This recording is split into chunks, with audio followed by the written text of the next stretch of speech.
You're listening to the Skeptics Guide to the Universe, your escape to reality. Hello and welcome to the Skeptics Guide to the Universe. Today is August 28th, 2024, and this is your host, Stephen Novella. Joining me this week are Bob Novella. Hey, everybody. Kara Santa Maria. Howdy. Jay Novella. Hey, guys. And Evan Bernstein. Good evening, everyone. This is episode 999. Whoa. No. 99. It's crazy. 9. It is amazing. Next week, obviously, we will air our 1000th episode, which we just recorded in Chicago. The odometer turns over. Turns weird. over. It kind of breaks my nomenclature for the episodes because, you know, I do like 001, 002, and then build up from that. They're all Oh, in no, order. you've only been using 3 digits? Only Yeah, are they going to be in digits. order now for Are everybody? we going to have a Y2K thing here? Yeah. It's an SGUK thing. I figured 1,000 episodes, that'll be plenty. No way. We'll never make it that far. So, yeah, so now I have to start with 1,000. It's fine. It won't matter to users because, you know, the episodes are dated and they're organized by date. Okay. And I use the international dating sequence because that scans better. You know, that will, if you organize it, it'll be in order. What's But the you'll know, international? Steve, Is it you know. year, month, day? Year, month, day. Oh, okay. Yeah. Yeah. If you use the American one, then it doesn't work. Oh, the American one confuses literally everybody. Yeah.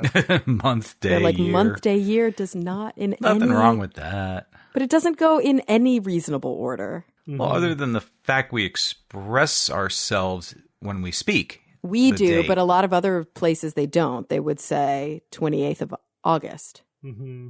They wouldn't say August 28th. But it doesn't matter if you're saying out the month's name, but if you go 8/22 or worse 8/9, Right. then that's confusing, right? Super confusing. Yeah. I get hit with that all the time. Where you're So we need to eliminate the first 12 days of the year. Problem solved. The first 12 days of the month, I should say. Every month. For me, I mean, I do it because it's what we do, but like not chronology. What's the word I'm looking for? Like the order doesn't make sense because you either go small to big or big to small. But what we do is we go medium to small to big. Mm-hmm. That's weird. I agree. The international system makes more sense, which is why that's what I use in the title names. But yeah, you get used to it. We're creatures of habit. Indeed. All right. Well, you know, we're going to get right to the show this year. This year? This episode. We're going to get right to the show. This month. Kara, you're going to start us off with a what's the word? I am. So this What's the Word is courtesy of James from Asheville, North Carolina, in a particular county, which will become relevant very soon.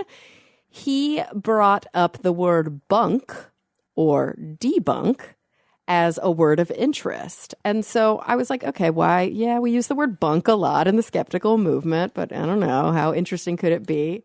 I love the etymology of this word, so let's get into it. Obviously, when we think about the word bunk, not in the sense that we use it as skeptics, but sleeping. Okay, actually, it comes from the nautical term. So a bunk was in a boat to begin with, in a vessel. And then it was in a railway car, and then it became something that was in like a fixed dwelling. Talking about a bed? Yeah, a bed, a sleeping berth, as they called it. That came about in like the 1700s. A bunk bed, it looks like, wasn't a thing until 1869.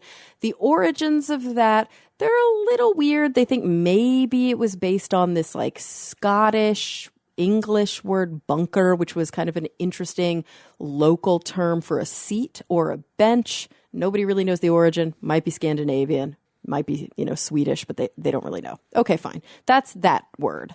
But when we talk about bunk in the skeptical sense, right? Like nonsense, baloney. Come on, give me some synonyms. Hokum. Hokum. Balderdash. Balderdash. I was going to say haberdashery, but then I was like, that's hat making. That's not right. Balderdash. That's what I was looking for.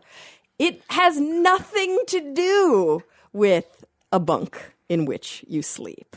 So I am going to read a quote. This is quoted directly out of Merriam-Webster because they could say it better than I could. Here we go. You could almost say it was an act of Congress that brought this word into being. Back in 1820, Felix Walker, who represented North Carolina's Buncombe County, that's spelled Buncombe, in the U.S. House of Representatives, was determined that his voice be heard on his constituents' behalf, even though the matter up for debate was irrelevant to his district and he had little to contribute. To the exasperation of his colleagues, he insisted on delivering a long and wearisome speech for bunkum, which turned into a speech full of bunkum.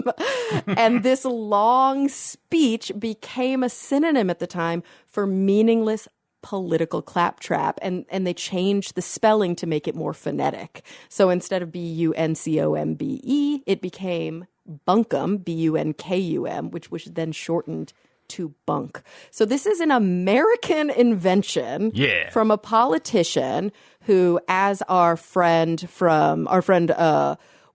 James from Asheville in Buncombe County, North Carolina, said, he rode his horse all the way to D.C. to speak to Congress. They had been debating for weeks about Missouri joining the Union as a free state or a slave state.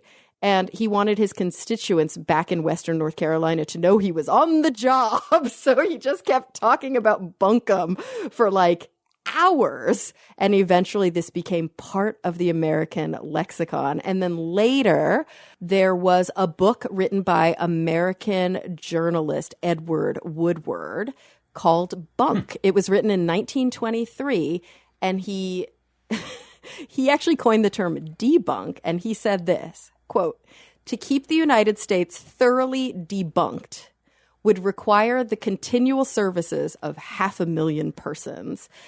At the time, he was devoting a lot of time to debunking conspiracy theories and misinformation in the United States. 100 years ago. Right. I love this. Thank you so much for your for your suggestion, James. What a colorful. It's not often that we know, like, we really can pin down the etymology of a word. It's always fun when there's a great story behind it. Mm-hmm. Yep, love it. All right, thanks, Kara. Jay, give us an update on the Starliner hubbub. Yeah, there's a lot to this whole thing that went down here. So, just as a quick recap, NASA and Boeing had to make a decision on what was going to happen regarding the two astronauts that got pretty much stranded on the ISS. And those two astronauts are Sunita Williams and Butch Wilmore. So right now, they're currently aboard the International Space Station. They were only supposed to be there a week. They launched on June 5th, 2024, aboard Boeing Starliner capsule as part of this crew flight test that they've been doing. This was the first time that Starliner was used for a crewed mission. And their issues arose. Unfortunately, Starliner's propulsion system had some problems with the thrusters, and NASA believes it's too risky to bring them home using that capsule. So the details behind this are during Starliner's docking with the ISS, 5 of the 28 reaction control thrusters malfunctioned. And, these thrusters are pretty important to orienting the ship. So 5 of them? Yeah. And it was a significant concern for NASA because, of course, they're like, the safety of the astronauts is paramount. And NASA and Boeing extended the astronauts' stay on the ISS to give them time to troubleshoot the problem. And they have not been able to come up with a solution. There's no solution to be figured out at this point. So the Starliner had already had challenges during its initial launch. There was a helium leak, and the thruster malfunction during docking was considered to be very serious, right? And of course, NASA is going to take this very seriously. They decided to return Williams and Wilmore to Earth no earlier than February 2025. And they've also decided that they're going to use a SpaceX Dragon capsule. And the Dragon capsule that they're going to use is part of SpaceX's Crew 9 mission. And this mission will now be modified to accommodate the two astronauts' return back to Earth.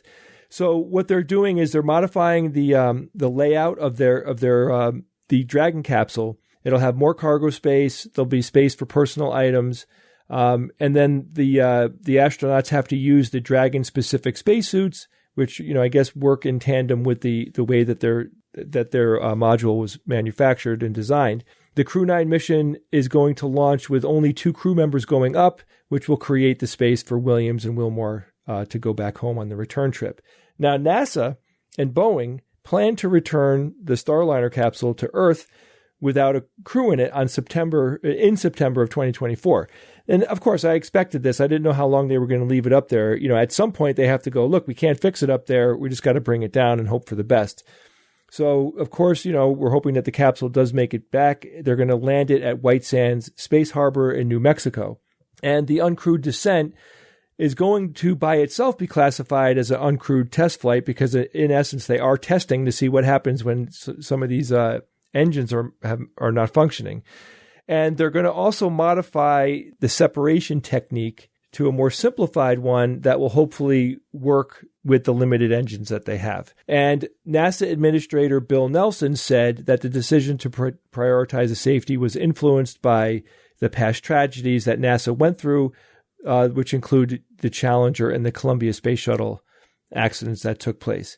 In those two cases, concerns were brought up, but they were not handled properly, right? They didn't address the issues, and there's too much red tape and blah, blah, blah. You know what I mean? So big, expensive government agencies like NASA, back then when those accidents were happening, just didn't have the internal systems to handle, this type of thing. So NASA has changed their culture. They've changed the way that they handle these situations, and their new culture encourages transparency, open communication, directly to avoid repeating mistakes that they've made in the past. This is exactly the kind of changes that we want to hear, of course. So, yeah, everybody's disappointed. People that work at Boeing are disappointed that they couldn't complete the crew flight test. And NASA and Boeing, though, are recommitting to further understanding what happened, resolving the issues. They want to get the Starliner's thrusters completely fixed and get them back in the game. So NASA is remaining optimistic about the future of Starliner and the Starliner program. And of course, NASA is smart enough to know that they want to have multiple crewed flight options for the ISS, right? They don't want Boeing to drop out because they want them to compete with SpaceX and for them to both to continue to improve their technology for, exactly reasons like this, right? We don't have a command module or anything that we could send up that can bring them home right now. There just isn't the option. And they're luckily, they could stay up in the ISS and it really won't put any strain on anything going on up there. So they're going to encourage Boeing to continue to invest time and money into this to make their equipment work properly. Now, the decision to keep the astronauts on the ISS until February 2025 means that they have this really long extended stay of about 8 months. And NASA's ISS program manager, Dana Weigel, indicated that the station operations and the supply and everything, it's not under strain. Like I said, it's all good. They can handle it. They have plenty of backup. And there's a few other things I looked up here. I think there's some obvious questions here. Why couldn't they use another space capsule or a Soyuz capsule? Like what's happening? And the answer is kind of complicated. Boeing, Starliner, and SpaceX Dragon capsules are specifically designed to interface with NASA's system. The ISS docking, ports and everything are configured a particular way. It's all very, very much well planned out. They know exactly how these things fit together and everything. Now, to put it very plainly, the Russian spacecraft, like the Soyuz command module, they just simply have different designs for docking mechanisms. But the Soyuz goes to the ISS all the time. Yeah, but they have to make it compatible. And I guess the one that they could use, if they were going to take one of their command modules, they'd have to pull it off of another program that it's designed for that isn't designed to connect to the space shuttle. And that's a big deal. So NASA and Roscosmos always prioritize their missions first. So yes, they want to help each other. Yes, we work in coordination with them. Of course, and we're lucky outside of all the crazy politics that are happening, like, these two space agencies, they work with each other. But they just didn't have the spacecraft to help them. There are political considerations that do come into play. And also safety concerns and everything. NASA just really wanted to use the SpaceX Dragon capsule because they know that they have confidence in it and it's safe and reliable. Now, there's consequences for Boeing as well, which, I would think, makes perfect sense here. Internally, first, there's disappointment and a sense of urgency to resolve the problems, right? People that work at Boeing, the Boeing engineers, they've been working really hard to figure it out, understand everything, and fix these thrusters. They're conducting ground tests. They're doing simulations to replicate the conditions. They're doing everything that they can. But it was a black eye for them. And they have lost street cred now, which is bad. And but it didn't happen in a vacuum. We've been losing faith in Boeing for a long time. This was another death by 1,000 paper. Oh, of course. I mean, this is all part of the bigger thing that's happening with them. Yeah. And it's just another crappy layer to this situation that Boeing is going through. But like I said, NASA is like, okay, you're going to be fine. Work it through, you build this thing and make it work so we can count on you in the future. And they're giving them good money to do it. But, it's not crystal clear what's going to happen with Boeing and Starliner right now. And then another thing I wanted to clarify was the astronaut pay hubbub. Have you guys been hearing like the chatter online? God, no. Are they going to get more money? Do they give them millions of dollars if they get stuck on the ISS? Kidding me? Oh, I'm sure this is such a lucrative job for an astronaut. Well, I have the details, guys. They read. I got it all. I got it all for you. Cool. All right. So astronauts who end up having to stay longer on the International Space Station or whatever, right? Like just anything like this due to unforeseen circumstances, they already have clauses in their contract. It says suck it up. They do not receive special or additional pay. That is insane. For being stranded. Now keep this in mind. They're on the bankroll. They are being paid a salary. Right? They get money. Like they're employees. Whether they're in space or on the ground, they got the astronauts busy working, public appearances, crafting new technology, everything. These people are crazy busy. Yeah, but your life is infinitely harder in space. I know, but they're a government employee. Most of them are government employees. And they receive allowances and benefits related to their work in space. Like, there is some things that they'll get other money depending on the circumstance of them being in outer space. But it's not, like hazard duty could come in, post-mission bonuses can come into play, stuff like that. But it isn't like this major change. It's like a regular job in a lot of ways, all right? But I wonder if there's some sort of insurance policy that they can, because I don't know, can you imagine? Imagine for a second, you have a business trip to Milwaukee for a week. Yeah, yep. And then you get stuck there for 8 months. Yeah, Kara, away from your totally, family, but it is part of this home. job, right? Yeah, so of while course. their situation might be unique, but it doesn't automatically trigger extra pay beyond the standard allowances for extended missions. And that's just the way it works. And check it out. Here we go. They are considered to be GS-12 to GS-14 pay grades, right?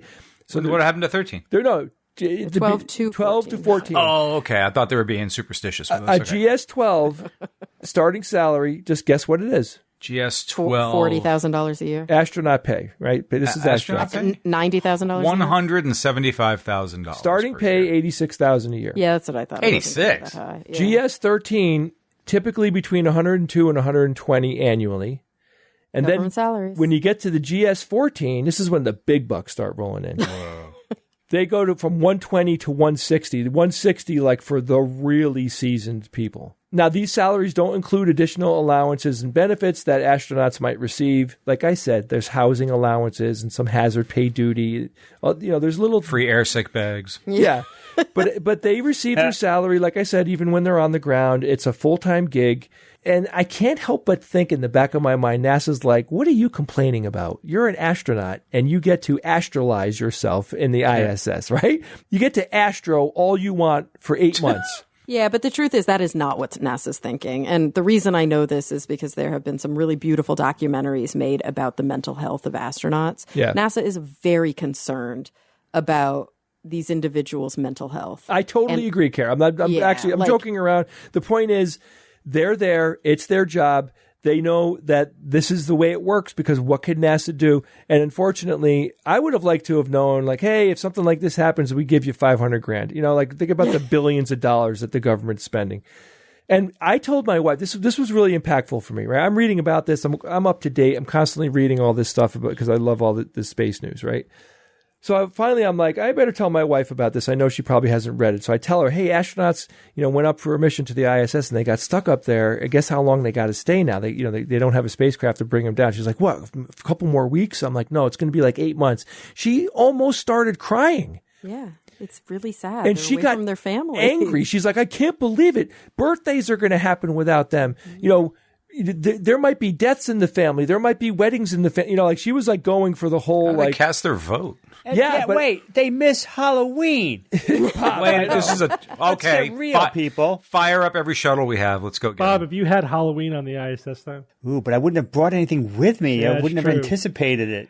So here's another wrinkle though, Jay. I don't think you mentioned is that. So yes, they have to wait and for the next shuttle. For the next capsule to come down, which is the SpaceX Dragon capsule, but they're bumping 2 people from that capsule who who have to stay longer too. So this is like a domino effect. Yeah, I don't know when they're going to catch up. But they may have to plan an extra, mission to the ISS to sort of get caught up with the crew exchange. Oh boy. and that's the problem because again, they don't have a bunch of command modules like ready to go for emergencies and stuff. We're not there yet. We're literally like the Starliner was just cleared. You know what I mean? Like it's like this stuff is always like very last minute until. But it does show that when NASA basically decided that they were going to contract with 2 companies to make redundant, crewed capsule systems, and that was a good choice. Absolutely, man. Imagine Absolutely. if Starliner were our only capsule. Imagine how foobar that would be. I totally agree, it's really Steve. scary. And look, I think we should have 3. I think that it's the culture. Like, Yeah. let's be honest. Like, the NASA culture is this really interesting government. Like, now it's government private, but a lot of astronauts were either scientists or pilots. Yeah. NASA is not the military, but I would not be surprised if culturally you saw some similarities. When these astronauts were probably told, I have some bad news, I can only imagine that their response was, I will serve in the best way that I can. Yeah. This is, I want to be here. I want to be doing this. And the 2 people that got bumped, I'm sure they weren't petty about it. I'm sure they were like, that is how this goes. And I think that's something to really honor. It is part of the job. What I worry about is the impact on their families, all the things back home that they're not able to attend to. Yeah. I just can't imagine that there wouldn't be some sort of insurance policy or some sort of, it's not about their paycheck. It's about all of the downstream things that this unforeseen absence is costing them. Yeah. But Hopefully military that does families I exist. think they're used to that as well. I think so too. Yeah, it's a big part of, it's a sacrifice for sure. Oof. Well, we hope it all turns out well, but yeah, it was disappointing that they had to basically scrub the Starliner return. Guys, I want to talk about a topic many of us are very familiar with, role-playing and role-playing games, but from a therapeutic perspective. Now, this is an interesting timing because this is the 50th anniversary of Dungeons & Dragons. Ooh. And I don't know if you guys saw the commemorative stamps. that Yes. the US Oh, put yes, out. the stamps. Yeah. Liz bought some. Awesome. They're so cool, and they're Yeah. big. Don't use them. Yeah, they're pretty. Yeah, I like them. So there's a couple of things going on here. One is the arc that tabletop role-playing games and Dungeons and Dragons, D&D in particular, has taken in our culture over the last 50 years. And also just the concept of using role-playing for therapy, for counseling, or for part of, for therapeutic purposes. This is inspired by a recent study, which I blogged about today, which I blogged about yesterday, which looked at the use of role-playing games to help autistic people. But let's back up. We'll get to that in a moment. So you guys remember, and Kara, this is probably before your time when you weren't paying too much attention to it, but back in like the late 70s, early 80s, and like when most of us started tabletopping, D&D and tabletop role-playing had a massive stigma associated with it. Oh my God. Oh, yes. Devil worship. Well, there was two aspects to that stigma. One was this is the domain of geeks and nerds, and like extreme geeks. You know what I mean? Like these are, and like the gratuitous joke is that these are people who can't get girlfriends, right? I mean, Right. but that stigma still exists. It's just maybe not as blatant. it does. nearly as I blatant. agree, but it's way less in my experience. It's often loving and not as cutting as it used to be. But it was like a serious, cut. Yeah, but I think if you ask any high school kid who's really like, they probably still get shit for it. Yeah. They're probably still bullied for that, which is sad. Yeah, I mean, It's really sad. There's still different subcultures in school, absolutely. But For sure. I There's don't think cliques this and- is. yeah. I don't think geek culture is as much on the fringe as it used to be. Yeah, and when it was burgeoning, right? It was everything was new about it. And it hadn't yet achieved sort of an acceptance level at all. It was considered totally fringe. And the other angle is what Bob brought up, is that it was tied to the satanic panic of the 80s. Oh, yes. The fundamentalists went after it big time.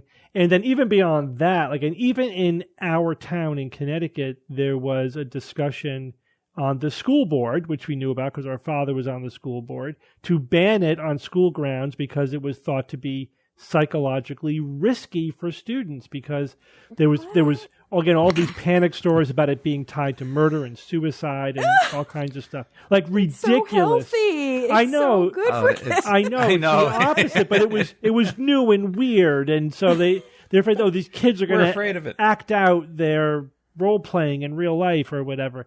They're going to get almost like a cult kind of a thing. But it was just pure fear of the unknown and the unfamiliar. That it really was not based upon anything. And of course, the media hypes up, the anecdotes, stories of like individual kids who committed suicide or died by suicide and happened to play D&D, right? And then the D&D gets the blame for it, even though they had mental illness and depression, etc. And or they were bullied relentlessly. Yes. Right. So many factors. It's like, come on. The confounding factors are enormous. But now I think things are very different. I think mainly because it's just familiarity. People realize it's not like satanic worship and it's not some kind of horrible cultural, blight. But also I think that many adults today played when they were kids. And so sort of firsthand that it's like it's just a game, It's a completely wholesome activity. Parallel to this, role playing obviously is existed for a long time as a one subgenre of quote unquote acting. It's not acting, but it's like you have improv and role play and stage acting, whatever. It's like one of those things. But also really interesting is that it's been looked at for its therapeutic potential, and even outside of gaming, just like role playing in the context of you're with your therapist and you can say, okay, we're going to role play whatever, like you doing what you're afraid of, or talking or like to, a Gestalt empty chair technique or something. The empty chair. You're talking to your father about whatever, how you feel about them, or you're gonna. And so, the therapeutic potential has been long recognized, and the consensus is that in the therapy setting, it could help to teach new skills.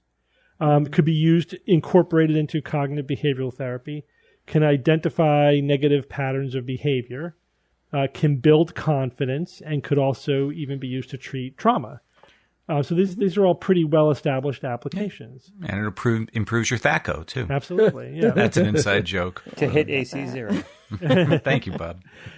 The recent study was interesting because not only was it looking at role playing in a therapeutic context, it was specifically looking at playing D&D as the form of role playing. And what they had this was more of a qualitative study. So they basically had subjects who were kids with autism, and they had them engage in a role playing game DM'd by one of the study authors for 6 weeks. And then they interviewed them before, during, and after the process. And again, this is sort of the qualitative aspect of the study to see like how did they react to it, what did they think about it.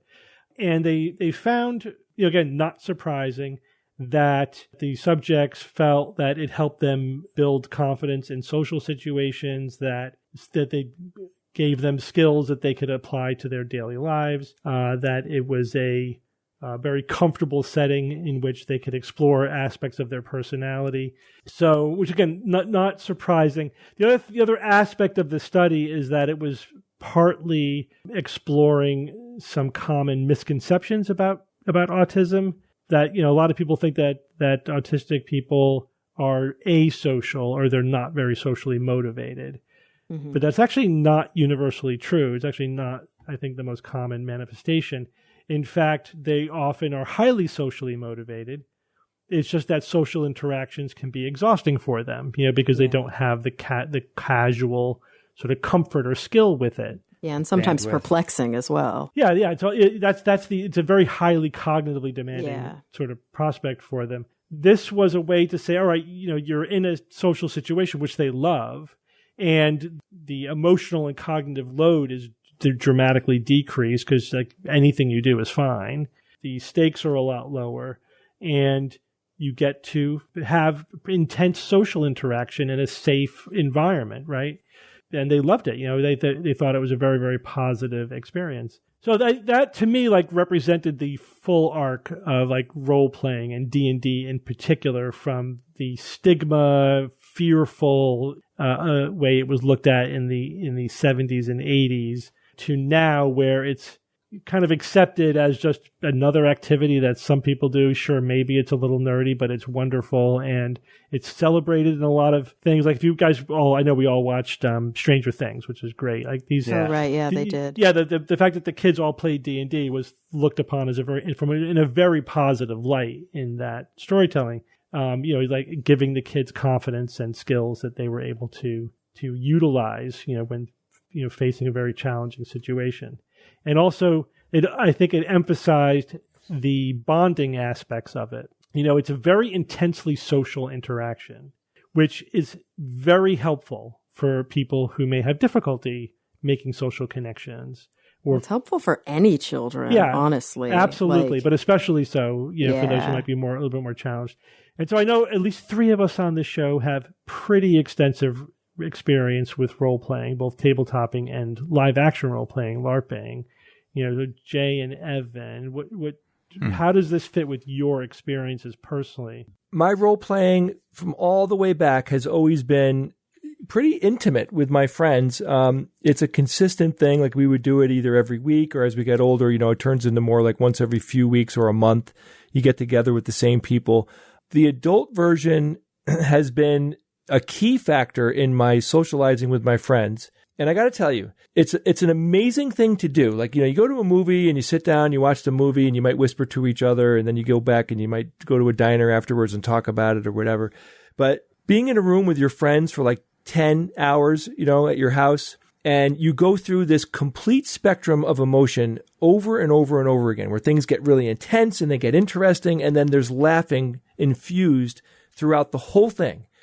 And of all the social interactions that I have had in my life, for some reason, tabletop, role-playing games is just maximally enjoyable and restorative to me in a way that nothing really comes close to, other than maybe doing like, if I were to play volleyball with a bunch of people, I feel like that would be a similar thing. It's an invigorating thing though to experience for me. Do you think you learned any skills through doing it? I mean, my social skills I think are dramatically better because of all the odd scenarios that I've had to live through in these games, and like, having to deal with all these different types of situations and troubleshooting, problem solving, essentially a lot of it. Yeah, a lot of teamwork. A lot of tactical, puzzle solving. Like I'll give you an example for me and Steve. Right, when Steve and I created the LARP for this was like a thing that was happening down where George lives, right? In Bethlehem, yeah, in Bethlehem. I think we were at the Steel Stacks. I can't remember exactly where we were. Ice House, right?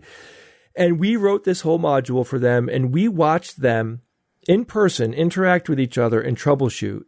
And I remember saying to Steve, "This is nothing to us. Like these problems that they're dealing with, and the way that they're mounting those problems, and just watching like 100 people do this, like with all of our experience." We know how to hit the ground running.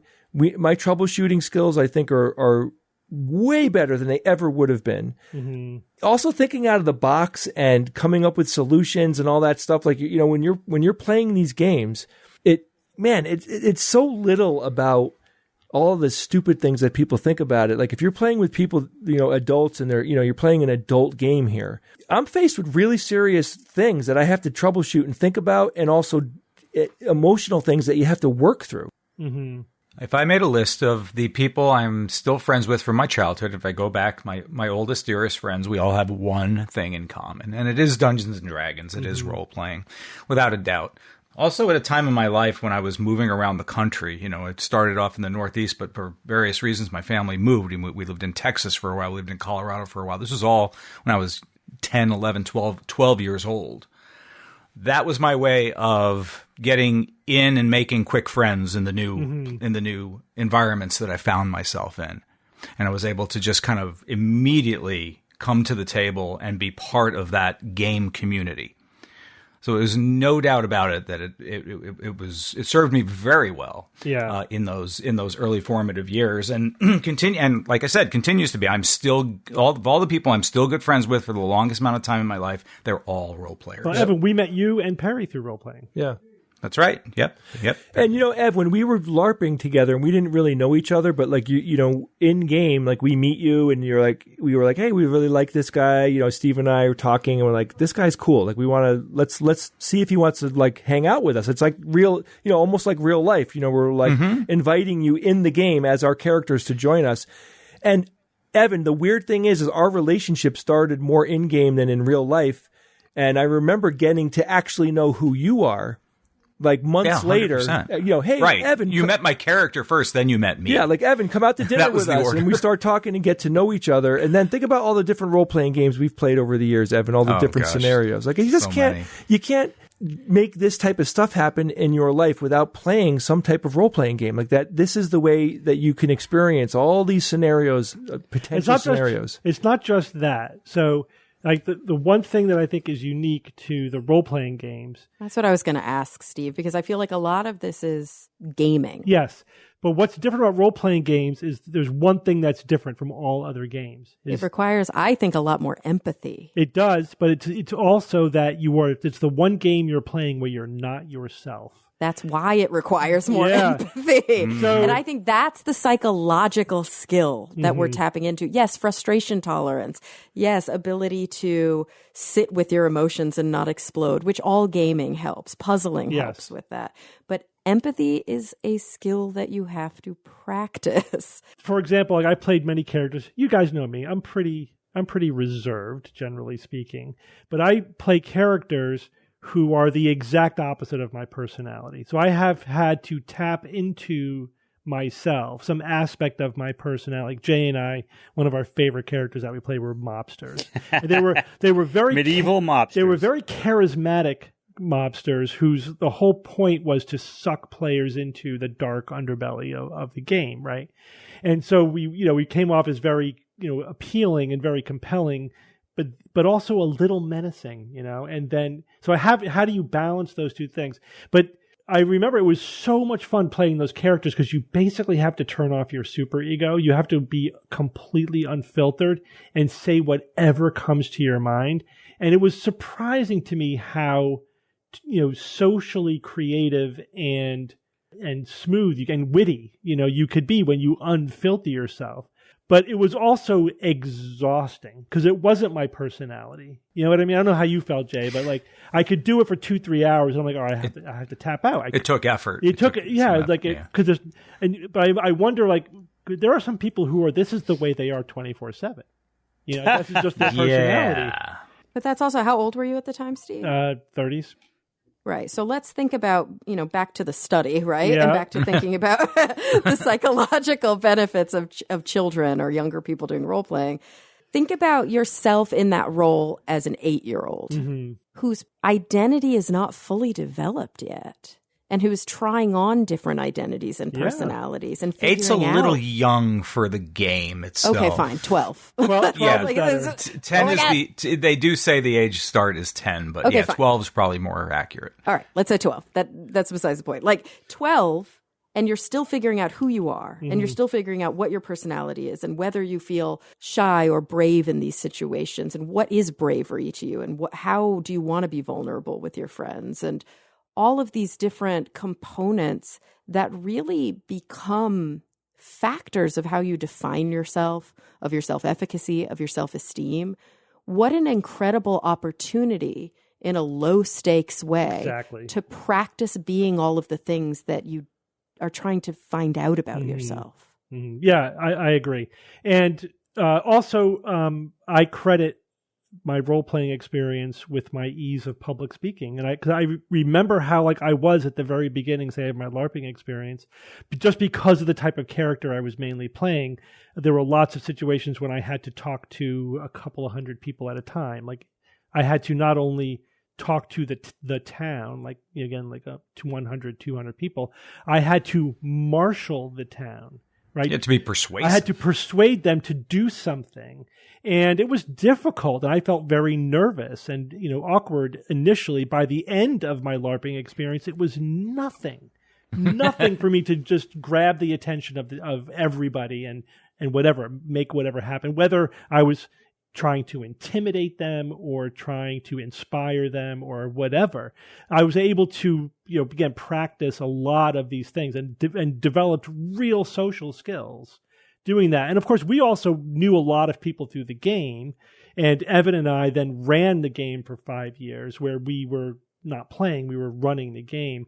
And we knew every player intimately in that game and what their strengths and their weaknesses were. And we saw them. We saw a lot of people enter that game as a completely awkward and nerdy kind of person and, blossom into like really compelling characters, just fun to watch. Yeah. Fun to watch. Amazing. Geez, I wish you guys would invite me. We did. You know that we did. I got better shit to do. Yeah. I'm with you, Bob.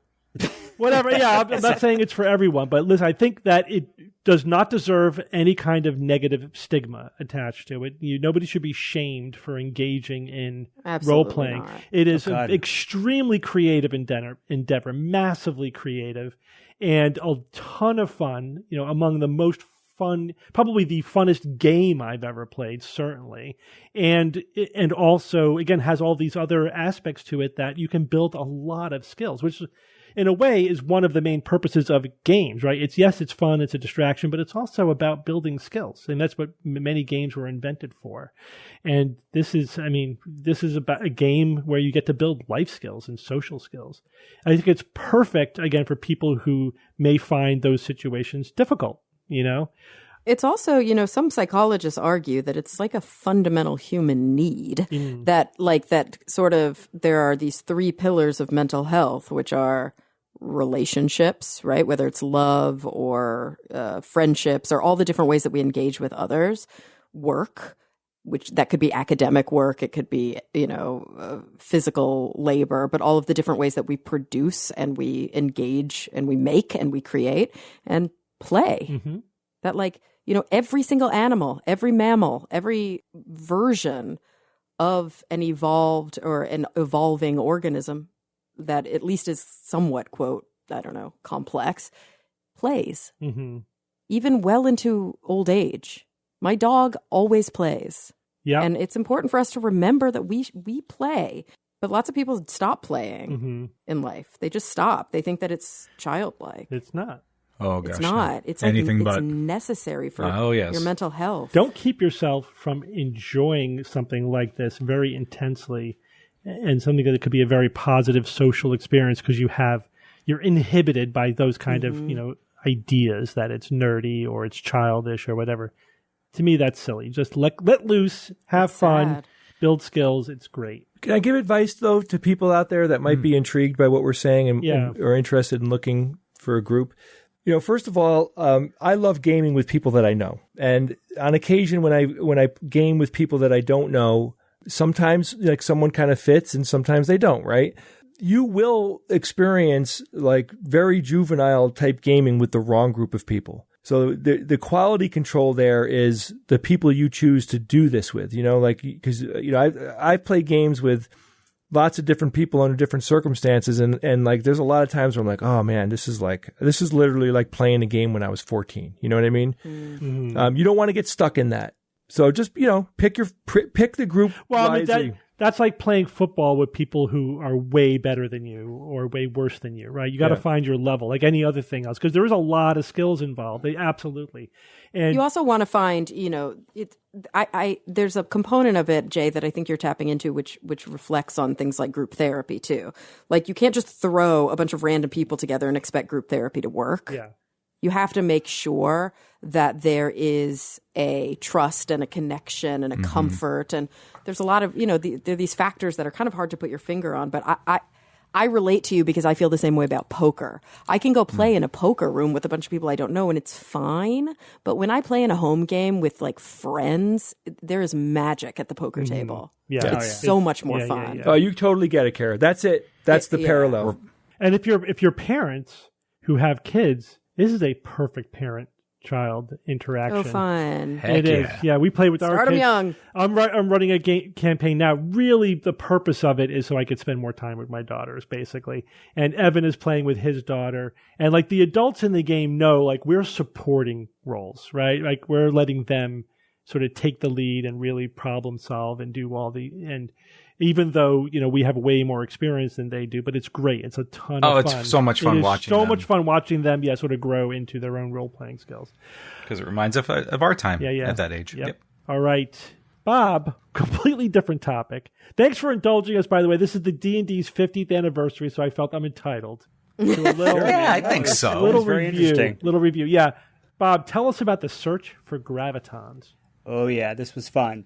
A lot more fun than D&D researching this. A new study has proposed a way to potentially detect in the near future what has long been thought undetectable, the infamous graviton. The Undetectable. Perhaps, we shall see, the theoretical particle that, if it exists, would be the carrier of that mystifying force we call gravity.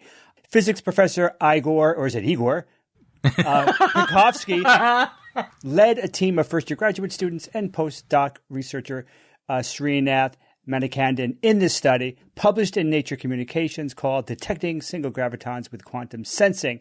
Okay, first things first, what is a graviton? I think we've mentioned it on the show, but not in any detail.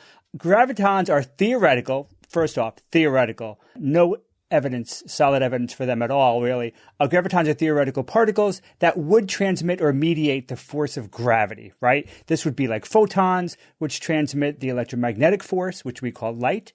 They'd also be similar to gluons, which mediate the strong force, etc. So theory says that gravitons would probably be like photons in that they would be massless and travel at the speed of light. So they would, in a sense, be building blocks of gravity, right? Gravitational waves, which we've covered many times, are often described as these space-time ripples, right, that are formed from colliding black holes or neutron stars, and which are detectable with LIGO. Remember those? So those gravitational waves, which we've talked about many times on the show, would be made up of many gravitons. Okay, you got that? So now you may be thinking, hey, isn't gravity really the curvature of space with no real need for a particle or a force that's transmitted? And you would be right. Bravo and brava to you. But you'd be right from a specific context only, really. Einstein's general relativity describes a universe where mass and energy curve space-time, and that curve tells matter how to move. And we say that movement is caused by gravity. That's gravity. Observation and experiment support this concept of space-time curvature over and over and over. But general relativity, though, is a classical theory. That's a huge distinction. And therefore, because it's classical, it does not incorporate any principles from quantum theory. So as a classical theory, general relativity works fine for large-scale phenomena like orbits and black holes, but classical theories don't work well at very small scales or very high speeds. Small scales are ruled by quantum mechanics. So one of the holy grails of physics is a version of gravity incorporating general relativity and quantum mechanics. That's quantum gravity. We've mentioned that multiple times on the show. This would be a fusion of the two great theories of the 20th century, general relativity, quantum mechanics. Multiple attempts at this theory predict gravitons, like string theory and supergravity. They're like embedded right in the math. There they are. They just pop out. But creating a theory of quantum gravity has proved immensely difficult, though, because combining general relativity and quantum mechanics, it's like combining hieroglyphics with Klingon, right? They just don't want to mesh together. And I've often thought I would seriously consider asking a genie for the key to the theory of quantum gravity as one of my wishes. But but only if I had more than 3 wishes, though. If I got 3, I got more. I got higher priorities. Right. Right. Got the whole peanut butter thing. Humankind. Zombies. Now, it would be a big help if we could just actually detect a graviton. That would be an immense help, or maybe even just infer its existence. But every time physicists seriously ponder how to detect these gravitons, they conclude, nope, it seems like an impossible task. Why do you think it's so difficult to detect a graviton if they even exist. Very low energy. Physicists are dumb. No, it actually would take high energy to actually detect it. Because they are low energy, right? Well, yeah. So what that kind of means is that, and it's one of the primary reasons I have here, is that gravity is as weak as Jay's pea soup. Do you make pea soup, Jay? It's ridiculous. The interaction of gravity with matter is notoriously and ridiculously and stupidly weak. Amazingly weak. How weak? How weak is it? It's very weak. Gravity is 100 undecillion times weaker than the strong force. That's 10 to the 38 times weaker.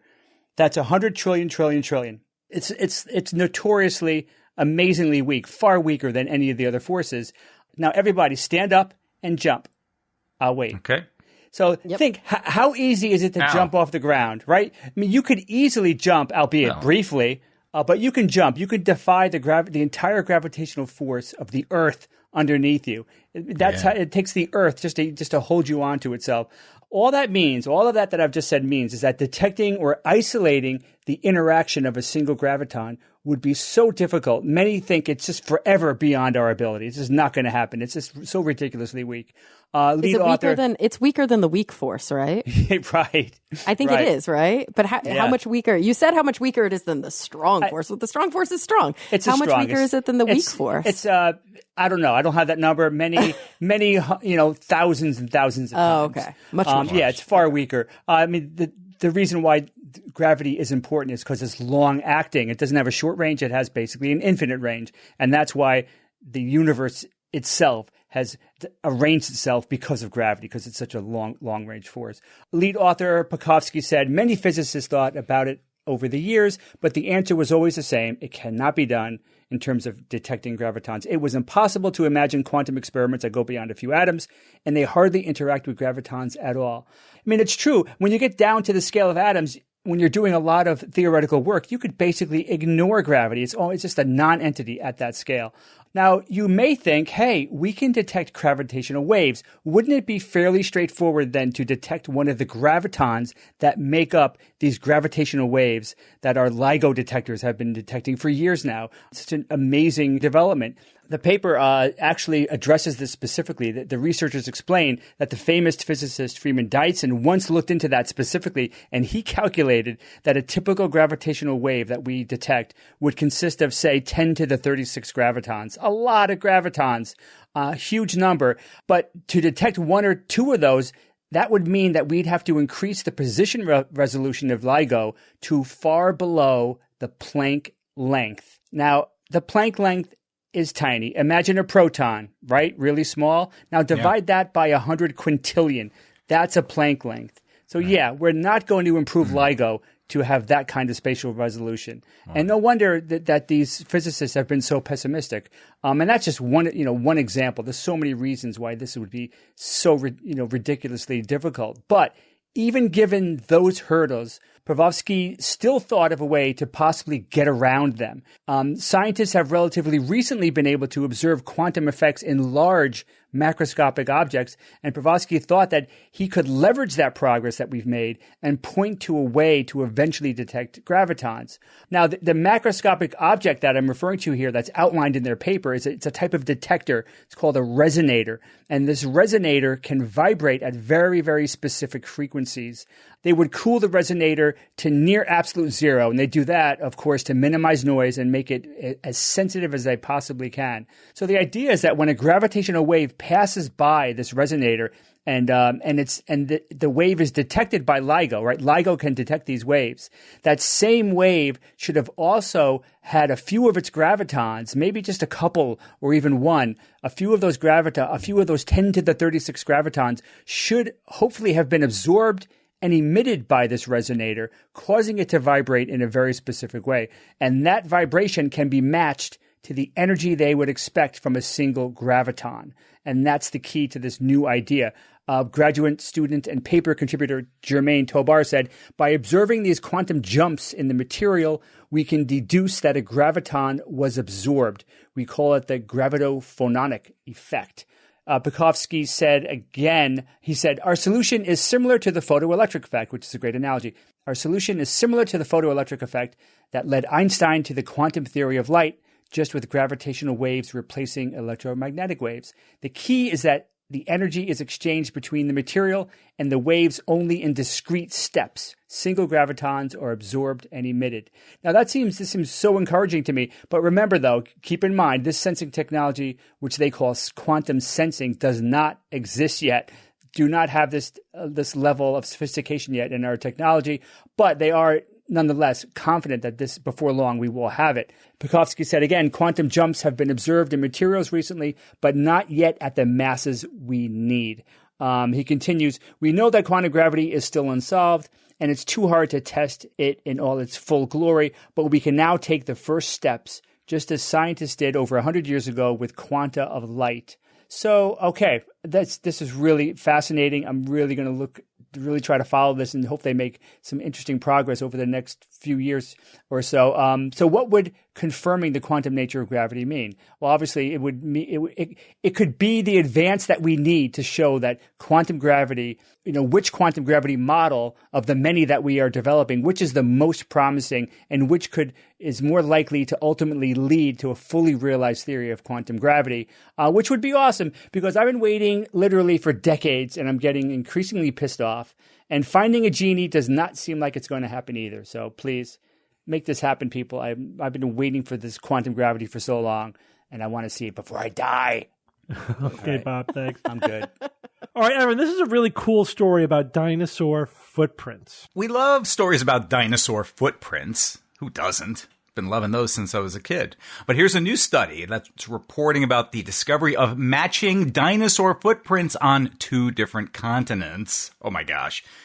The footprints are believed to be of early Cretaceous dinosaurs, and the footprints were found more than 3,700 miles, which is roughly 6,000 kilometers, apart from the Borborema region in the northeast of Brazil and the Coam Basin in northern Cameroon.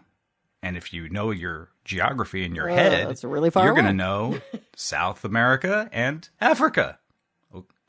Analysis of the tracks revealed that they are similar in terms of age and geological context and almost identical in their shape. So cool. So are both of those continents. Absolutely, yes. Right. This pieces. isn't. I don't think this is a surprising result by any stretch. It doesn't rewrite anything. It just further solidifies the idea that this was once all one landmass that broke apart many hundreds of millions, a couple 100 million years ago.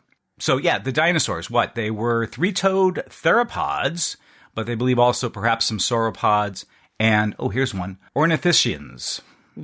Mm-hmm. Were among them as well, but mostly the theropods. Ornithischians are a much higher group than theropods. Mostly carnivorous theropods and also sauropods or ornithischians. Well, it's just mixing up different levels because all dinosaurs are either saurischians or ornithischians, right? That's it. Those are the 2 branching groups of bird dinosaurs. hipped or lizard hipped. Yeah. Gotcha. Then the lizard hips, the theropods are in the saurischians. And like the Triceratops Theropods and sauropods. Yeah. And then the Triceratops, I believe, are in the ornithischians.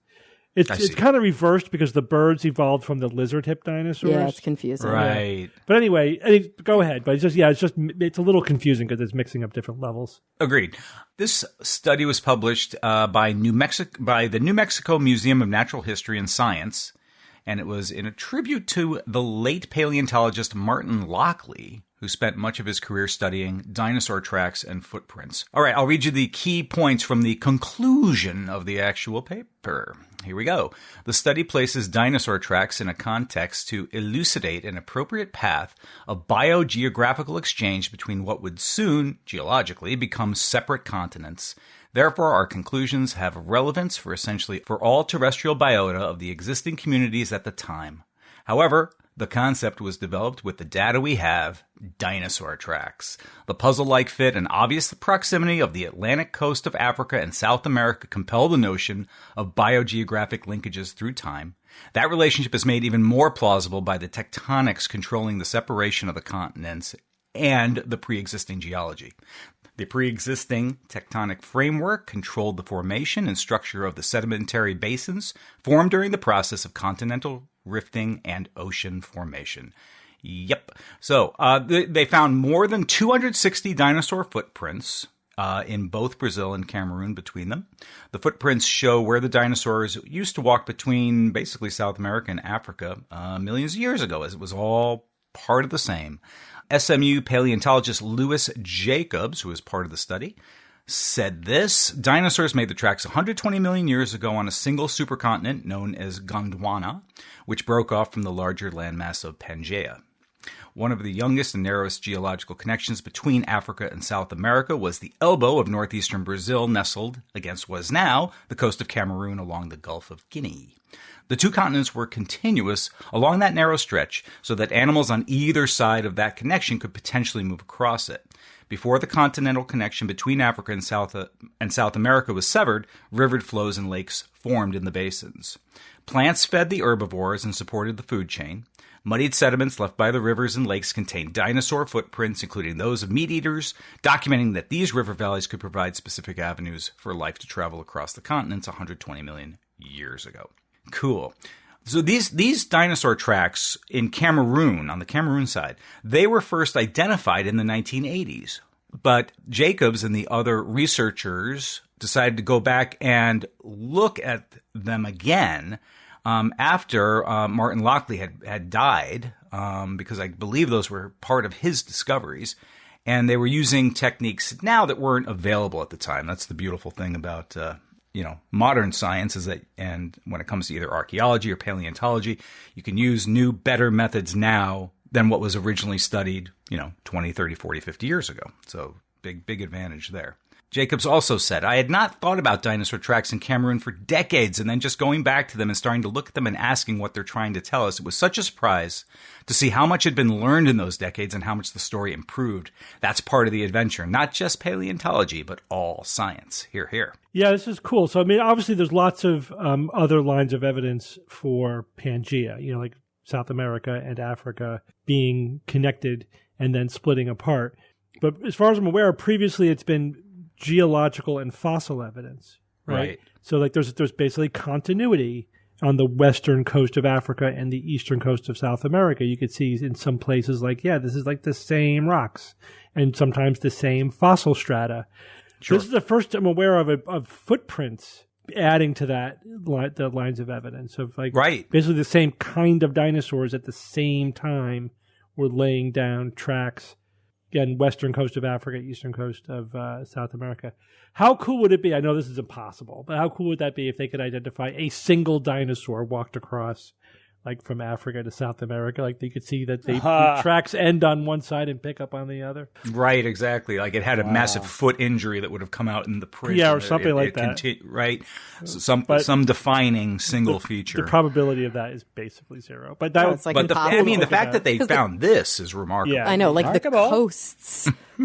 Eroded and erode. I was like, evolve no. Do you ever do that? Yeah. Yes. Ugh, it gets worse as you get older. Yep. Great. Welcome to the 40s. But yes, the coasts erode so much that there'd be a big hole in the middle of that. They would have had to walk really far. Really far. Super far. I also tried to look up and see if there's any like active communities or even TikTokers who sort of deny the whole continental drift, facts that have been, laid out over the past and built up over, it's going on 120 years, if not more now, of knowing this. And I couldn't really find any other than mostly people who are talking in a biblical context, young earth creationists. Those are the ones that kind of say, yeah, but they bring up the firmament. Yeah, they're not, they're not too loud. They're not too annoying right now on TikTok yet. So let's hope it stays that way. Yeah, read the comments, though. You read the comment to anything having to do with anything astronomical or whatever. But that didn't happen on the firmament. Come on. You can just hear it. All right, thanks, Evan. Kara, tell us about this fight between schools and cell phones. Uh-oh. Yeah, so usually when I choose a news item for the show, I look at, published literature, scientific studies that have been published. It's rare that I focus on reporting, just straight reporting, but I think that this is such an important topic, and I don't know, I just really want to open it up to all of you. you all have kids. I do not have kids, but I have worked, in a therapeutic capacity with kids for a long time. Most of your kids are grown now, but Jay, Yeah. yours are right at this age, or they're about to be. The AP recently published an article called "Schools Are Competing with Cell Phones. Here's How They Think They Could Win." It was published just a couple of days ago. And so before we even dive into like the numerous examples that they wrote about in their reporting of teachers, parents, and students themselves being like incredibly frustrated by the classroom environment, I was hoping that maybe y'all could paint a little bit of a picture of the differences. We are different generations as it is. I'm a millennial. Mm-hmm. What are you guys considered? X. We're right. You're X. I'm X. Bob and I are boomers, but we're right on the edge. You're on the cusp. Right on the cusp. Depends how you the cutoff, but otherwise We'll call you I think- elder Xers. Like We're elder. Yeah. Yeah. I'm an I'll elder go- millennial because I'm I'll like totally go I'm for like that. 3 years. Yeah, call Bob anything but boomer. And then they've got the Gen Zs who came after, and I will be referencing a study on Gen Zs, the Walton Family Foundation Voices of Gen Z study. And then after that, I don't even know what the hell they're called. Like, what are your kids, Jay? Alpha. Are they alphas? They're Gen Alpha, right? I honestly don't know. I don't know what generation what it's called. Like the rest of y'all's kids are Gen Z, right? Mm-hmm. Yeah. Or Yes. are any of them millennials? What Like was the millennial young- again? You had to 80 to like 95, maybe? Yeah, or 80 to so 2000? No, then They're Gen Zers. Zers. They're Gen Zers, and Alpha would be next. Yeah. So one of the alpha words these days is Riz. You ever heard that? Yeah. Like short for charisma, Yeah. Yeah. Skibbity toy. right? So I say that Riz. exactly. So I say that to Rachel, who's 21, and she groans in pain if I ever. Evan, use you an are alpha so term. brat. Love it. Oh no, this is going to be so embarrassing for us. Okay. I love it. We are so not cool. So when I was young, I did get a cell phone when I was a teenager, but I was of the era, because I was born in 83, where we had pagers. Like we all had these smart beep $1.99 pagers. And so if our parents needed us, they would send us a page and then we would find a phone and call them back. I would say cell phones became much bigger, like as I was finishing high school and definitely into college. But late middle school, early high school, pagers were the thing. You guys didn't have anything like that. Not during school. No. Right, Not not during during my school. school, no. And what about your kiddos? What about the Gen Zers? We'll start with them. So our daughters got phones at 10. Yeah, I think is when we gave them phones. That's about right for Rachel. It was 10 or 11. And when they were in school, were there any rules about cell phones and cell phone usage? Oh, What yeah. were those Yeah. rules? Throughout high school, especially when they were in like middle school, they had to put their phone in their locker. They could Okay. not have it Put it- on so- their person in classroom during class.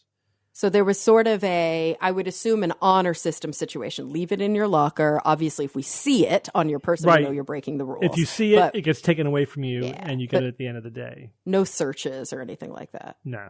Okay. Same for you, Ev and Bob. Those seem to be the Yeah, similar. rules. I think, yeah, similar, yes. And then Jay, your kids are young. Any insights into the rules at their schools yet? So my son Dylan's 11. Mm-hmm. So he's formally starting middle school. And, there has been absolutely no talk of cell phones at all previous to this year. Mm-hmm. So, as far as I know, most of the kids don't have phones. It's not a thing yet. The teachers this year during orientation were like, we just straight up do not allow the kids access to their phones while school's in session. Good. If they need to call the parent, we'll let them go to the office and then they can use their cell phone to call the parent if they have to. They can't check cell phones. They can't text or whatever. One of my son's friends has a phone, and my kids talk about getting phones all the time. And my wife and I are like, it's probably going to be not too far away from when you start driving. Right. Yeah. That's about when I got my phone. It was about when I was driving, and it was like one of those Nokias that you could play Snake on. Didn't do much. Couldn't text, that's for sure. So you wouldn't even spend a lot of time on your phone because it was for calling. Like that's what we actually use them for. at first. Boring. Today, kids' phones are on social media. They're on the internet, right? Like they can do anything and everything on their phones. They can watch television. educators kind of across the country are complaining that students just aren't engaged at school. Not only are there kind of spikes in mental health issues, especially around COVID, they're struggling with difficult attention, shortened attention spans. Attendance is not great. Academic performance is changing. And I think, I'd be curious to just go see what a classroom looks like now versus the classrooms that we were in. Because the feedback that I'm reading about in a lot of these articles, and also that I'm hearing about from parents when I'm working with kids, is that the kids are just straight up disengaged at school. That there's not nearly the connection and the attention that teachers were used to, and that the way that they used to write their lesson plans it's not working. And so we're starting to see, as you guys mentioned, more and more cell phone bans. But a lot of teachers and administrators are saying that they're not enough. They think that obviously alternatives to cell phones, like methods for keeping kids more engaged, like having more outdoor time, spending more time in interactive classroom settings, as opposed to just the kind of didactic, teacher at the front, students all facing the teacher structure, isn't really working, or would be working if we did it more. There's also been, have any of your kiddos talked about like the cell phone pouches and the bins, kind of like the ones they do in court? That's apparently a thing. Yeah, where there are these pouches that they have to lock their phones in, and then the teacher or the principal has the magnetic key that unlocks it. Because the problem is that if you say, leave your phone in your locker, they don't do it. They keep it on their body, and then they text under the table. Mm-hmm. And so kids still have their phones on them. And that's what I do. Yeah, and these phones, I mean, think about us at home. Think about adults. We are not in school. Think about us at work. Think about all the times that our phones are competing for our attention. And that's now why I leave mine on silent. Right. I can't. It would be so distracting. So distracting. I just embrace the distraction. Now put yourself in the shoes of a child whose frontal lobe is not fully developed. Serious. Of a child who is struggling to try and fit in, who is struggling because they have so many pressures on them, and they have this little box. And this little box offers them a distraction. It offers them an escape. It offers them instant gratification. It offers them comfort. It offers them connection. It offers them respite from all the stressors that they're experiencing at school. It's become, I don't even like to use the word addiction. It's something beyond that, because it's almost universal. It's hard to call it an addiction. It's the culture. And so, yes, locking up even smartwatches, headphones, other electronics, and, engaging in different things. Like there's an initiative in Washington, I think, they're calling Engage IRL, which is like an initiative to try and give students something to look forward to after school. Because even if students are keeping their cell phones out of the classroom, the second class is over, their faces are down, they're walking through the halls glued to their phone. The second school is out, they're going straight to their phones. They're not going to dance class. They're not going to, football practice. Some still are, but a lot of kids are struggling with that motivation. And that brings me to that study that I mentioned, the Walton Family Foundation. This is a initiative through Gallup. So Gallup puts on this poll, and they asked Gen Zers, so I want to give you the parameters of the kids in this sample of 2,271 Gen Z respondents. So these were 12 to 18-year-old kiddos, and then also 18 to 26-year-olds after that. So they were able to kind of compare. When they divided students between two groups, very unhappy, somewhat unhappy, or neither happy nor unhappy, so that's kind of the neutral to unhappy group, versus the very happy or somewhat happy. So these are students who responded in this way. 60% of the happy students said that they feel motivated to go to school. Guess what percent of the unhappy students said they are motivated to go to school? 20. 31. It's pretty low. 31. And it's really sad when you dig deeper into some of the questions, like I feel like I do something interesting every day, or I feel motivated to go. I feel like when I'm there, I'm doing something important. Kids that are just across the board, kids that are enrolled in high school or middle school only, 52% feel like they're doing something interesting every day. 51% feel like the things that they do at school are important. Only 48% across the board, that's the average of the statistic I just read you, 48% feel motivated to go to school. And, a lot of teachers and a lot of administrators are starting to support the idea that cell phones have become this like massive sticking point. And so what do we do about it, right? Like recently, I think it was just this week, the governor here in California, Gavin Newsom, he started to make a big push to ask school districts to restrict their cell phone use. Like that this would be coming from the government, not just be, these individual school mandates. We're seeing that more and more states are pushing for legislation to ban cell phone use. And then here's an interesting angle that the AP reported on that I didn't even think about. I mentioned getting outside. I mentioned not using the phones in school or just not even having access to the phones at school. But here's another angle. Stop texting your children throughout the day to check in on them. Apparently, more and more kids are reporting that their parents send them check-in texts throughout the day. And that's distracting them, but it's also pulling them out of the school environment and back into the home setting throughout the day. So here's a quote from a teacher at Westerville North High School in Columbus, Ohio. Students are so tied to their families, there's this anxiety of not being able to contact them rather than appreciating the freedom of being alone for 8 hours or with your friends. Isn't that heartbreaking to hear? Mm-hmm. It's like just such a different environment than the environment that we grew up in, where like our parents trusted that we were okay because we were at school and we were happy to be free. And we were truly free because we weren't constantly looking at our phones. We weren't constantly engaged in social media and texting. I remember working with a family where the daughter had like pretty severe ADHD, and we were trying to come up with token economies and different ways that we could reduce her cell phone usage at school because it was really negatively impacting her grades and her engagement at school. And I remember talking to mom, and mom was so concerned, and she was like, but how can I tell her otherwise when I can't do it myself? I can't leave my phone in the other room. She sees me on my phone all day long. It's become like a generational problem. Mm-hmm. And I think we forget, or we struggle to put ourselves in the shoes of our kids and think about how hard that would be if we had that same issue. Yeah. So I don't know. It's something to think about, right? I don't want to call it an unsolvable problem, but it's a problem that's not solved right now. There's trade-offs. It's like that political saying, there are no solutions, there are only trade-offs, right? So we just have to decide like what the trade-offs are going to be. I have to say, you talk about like parents texting their kids.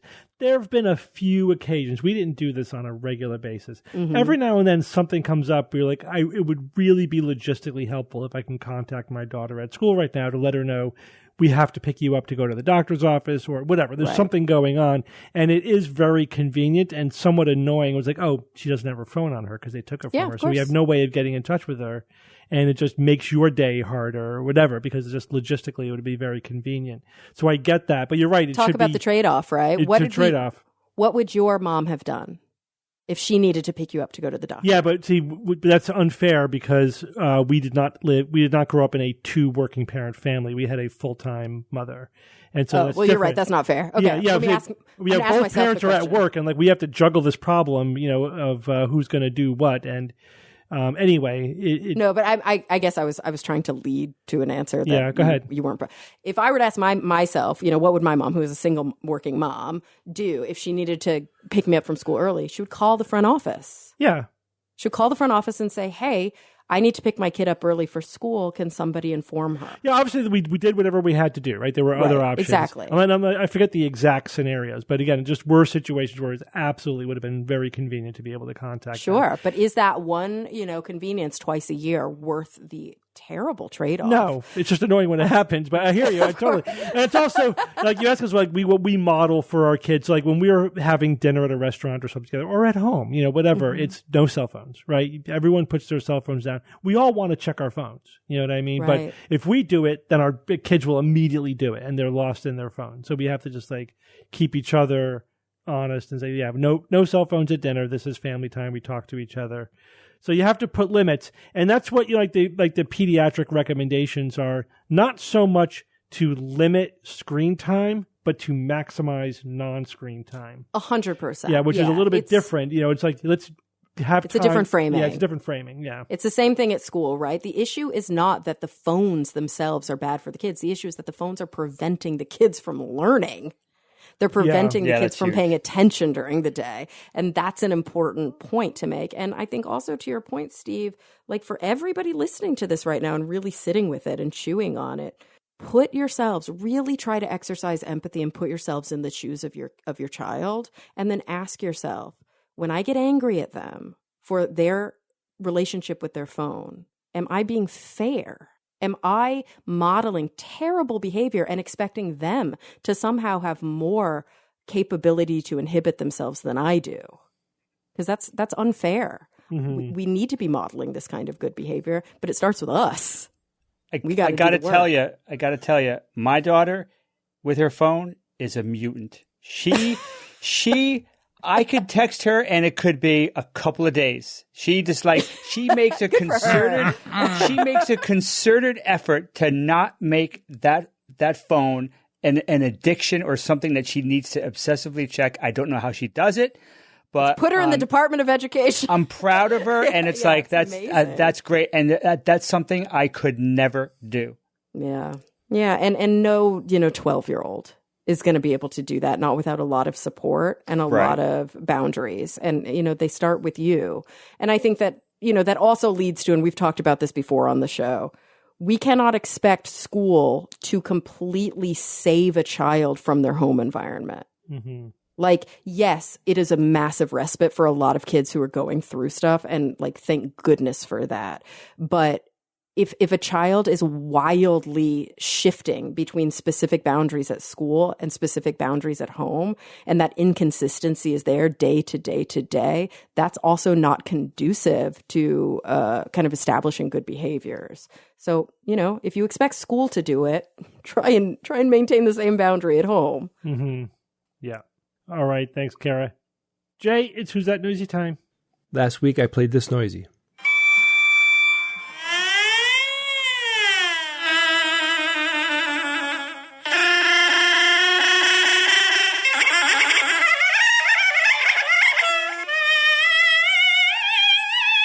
Has a theremin quality to it. Kara, what do you hear? It's like a I don't know, some sort of animal playing kazoo. No. All right, that's interesting. Bob, you got anything? Nobody guessed that. That's surprising. Nothing. I got nothing. All right. Well, a listener named Benjamin Devout. Benjamin, I have a deficit here. He says, "Hi Jay, Ben here. The French guy in Kyoto. Is it Kyoto? Kyoto. I got it. See that? Not bad. I'm learning." He said, "Well, this is the theremin. No doubt about that. I just hope you don't need more info like how the sounds were made by moving hands really fast." Yeah, Jay. And then he said, "I assume a lot of people will guess correctly and Kara will be happy." You are incorrect. I knew that I was going to get theremin as a guess, but it's fine. That is a good default for that type of sound. I have another listener here named Shane Hillier. Shane says, "Joseph, this is for sure the world's premier squeaky balloon player." You guys know how to play squeaky balloon? Mm-hmm. Yeah. Okay. Yeah, he describes it, but you can make lots of different sounds with that, but that is not it either. Another listener named Adam Hill wrote in and said, "Hello, Jay. This week's Who's That Noisy sounds like a theremin. Specifically, it sounds like the Curiosity rover on Mars is going a little stir-crazy and started singing to itself in odd bleeps and bloops." Aww. I added that one in because Adam said that the Curiosity rover on Mars is going crazy and making funny noises, and that would be hysterical if they cued sounds like this when things started to go badly and just started to kind of make funny noises and flash. I don't know. I just think that's funny. Another listener named Brian A. wrote in and said, "This is someone playing a flute made from a plastic drinking straw. You flatten one end, cut it to a triangular point, add a few holes to change the notes, then proceed to annoy the hell out of everyone." I have never done that. Sounds like fun, but that is not correct. All right, I have a listener from last week. Listener's name is Griffin Adams, and Griffin guesses it's a glissotar. It's a glissotar, guys. You know what that is? Nope. No. It's like something from Star Trek. So a glissotar is the first member of the glissonic instrument family, designed to give wind players unprecedented flexibility with glissando. You guys know what glissando is? That's like a... Yeah, it's a music notation. But I don't think you can do it with a voice, can you? It's called a continuous slide upward or downward between two notes. Yeah. So like sliding the notes. I was thinking sforzando, which is like loud and then quiet and then loud. So this instrument has a magnetic strap instead of keys, and the glissatar gives its user this vast range of new playing possibilities. And as you heard, and I'll play the audio again, there's lots of different sounds coming out of this thing. So it's based on the soprano saxophone, is made of amaranth, which is a naturally purple wood, and it has a range of 2.5 octaves. 2 octave keys, and can be used with a soprano saxophone mouthpiece. Check it out. This is basically a new instrument.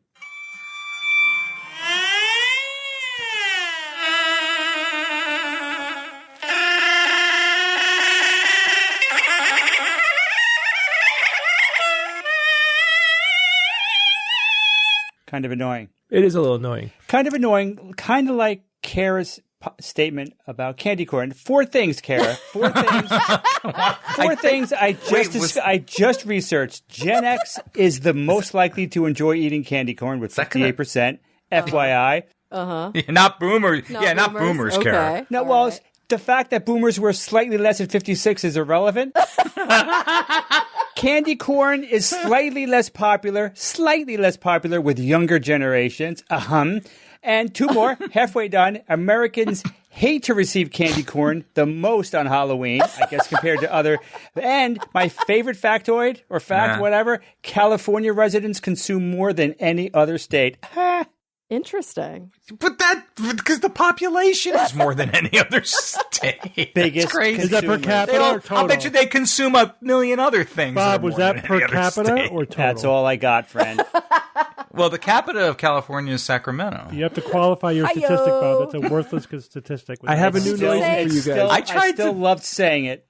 Did you say people on average hate receiving? It's the candy they hate receiving? It said Americans hate to receive candy corn the most. 'Cause it's So I guess awful. other countries like it more than we do. So But it's when you another say fun- receive, you mean when you're trick or treating? He said on Halloween. Yeah, that's right. Yes. Well, on Halloween is worst. vague. Specifically trick or treating, or just at any time related. Americans hate to angry. receive candy corn the most. That's got to be trick or treating, which We're off the rails kind of here. irrelevant But because see, that could be because mostly Americans trick or treat, not other countries. Bob. So, There we go. Kara is in her house, and she accidentally eats candy corn. yes. What do you mean? Yeah, that would be my reaction. But my point is, Bob, they may not like getting it for trick or treat because it's loose, not because they don't like candy corn. You don't want to get a bunch of candy. You want to get something that's No, it's because candy corn is pre-wrapped and awful, everything. objectively. No, nobody gives out. Hey, guys, loose write us some candy emails. corn. It's Let in us little know what bags. Yeah. Kara, let us- have you ever had the chocolate candy corn? Those Yes, are they do have good. flavors. Those are Yeah, I good. don't. No.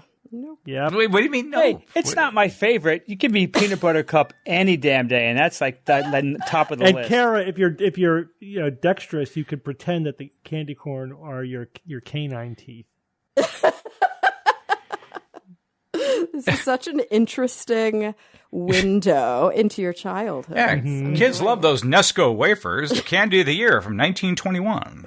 Yeah, oh my God. They are nasty and chalky, and my mom loves They are them. nasty. Exactly right. It's generational. Yep.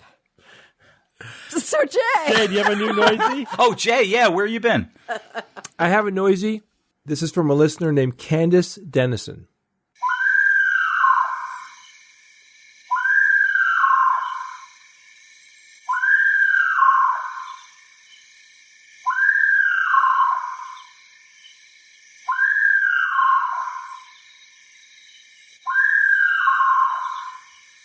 I picked this one, Bob, because it's a great sound for Halloween. My God, yeah. Yeah, I know what that is. That's graveyard. I know what it is, too. It's a soundscape from Dagobah. Ah, It's a bunch of crickets with something else making a noise over the noisy. I had to whack back the crickets. The crickets were crazy loud. I told you it was a cricket noisy. But Bob, yeah, when I reveal this next week, and I'll tell you all about it. Like, this is a really cool sound to use. So anyway, guys, if you think you know what this week's noisy is or you heard something cool, you can email me at wtn@theskepticsguide.org. We have events coming up. We will be at SciCon. That is going to be the last weekend of October, correct, Steve? Mm-hmm. Yes. And the web address for that is what, Steve? sciconference.org. CSIconference.org. We will be having a private SGU podcast recording on December 6th. That's Friday. And then we will be having an extravaganza on Saturday, the 7th. You could buy tickets right now for the extravaganza. That is up on our website. The private show, I'm hoping, again, like I said last week, like within a week, I should have the link up there so you guys can start buying tickets for that as well. And Steve, Nauticon 2025. Yep. Preliminary discussions are happening. Preliminary discussions have happened. Right now, the preliminary weekend is May 16th. That's the weekend I'm shooting for. I'm talking to hotels right now. So I'm hoping, within a week or two, I'll be able to lock something in. Okay. All right. Thank you, Jay. Exciting. Yeah. 1 or 2 emails, depending on how long this takes. First one comes from a listener, and they write, "The slippery slope is technically an informal logical fallacy, but in American politics, has it become more like a tactic? In the early 1990s, I considered myself in the center of the political spectrum. Without moving my own thinking much, I am now leaning far out to the left. The point of that is that I have watched certain issues, and it does seem that both sides, with the right being more successful, have used wedge issue laws and rulings to move the acceptable point of view, then pushed for stronger, more partisan laws. So is the slippery slope becoming an intentional tactic?" Well, Is he talking about the Overton window? I mean, I think that's partly, kind of different than slippery slope. Yeah, I mean, the Overton window is just the range of political, the spectrum of political opinions depends on where your center is, like where you are. Right, Like, and as that shifts, what we consider left is actually a little bit to the right in Europe. Totally, it's a good example. But what I think his core point here is the slippery slope, an intentional tactic that is used in politics. I think what he's saying is it becoming intentional. It's always been intentional. I don't think this is anything new. This is going back as far as I can remember, where slippery slope. So the slippery slope logical fallacy, again, informal logical fallacies are context dependent and not absolute. So that doesn't mean that every argument that takes this form is necessarily unsound.